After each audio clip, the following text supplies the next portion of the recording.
ರೋಜಾದೇವಿ ಅವರ ಜೊತೆ ಒಡನಾಟ ಇಡೀ ಭಾರತೀಯ ಚಿತ್ರರಂಗಕ್ಕಿದೆ. ಎಲ್ಲಾ ಭಾಷೆಯ ಸಿನಿಮಾ ಅಭಿಮಾನಿಗಳಿಗೆ ಫಸ್ಟ್ ಸೂಪರ್ ಸ್ಟಾರ್ ಅವರು.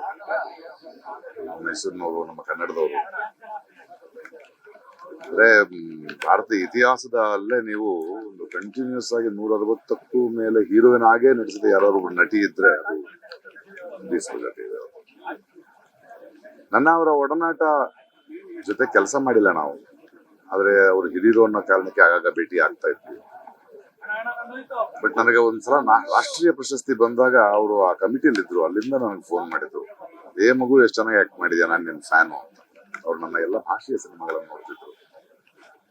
ಯಾವಾಗ ಸಿಕ್ಕಾಗಲೂ ಅದೇ ಆಪ್ತತೆ, ಮನೆಗ್ ಬಾ ಕುತ್ಕೋಣ ಕಾಫಿ ಕುಡಿಯೋಣ ಅಂತ. ಯಾಕೋ ನನಗೆ ಆಗ್ಲೇ ಇಲ್ಲ. ಅದ್ಭುತವಾಗಿ ಬದುಕಿದ್ರು, ಗಂಭೀರವಾಗಿದ್ರು, ಘನತೆಯಿಂದಿದ್ರು. ಕಲಿಬೇಕಾಗಿರೋದು ಅದನ್ನೇ.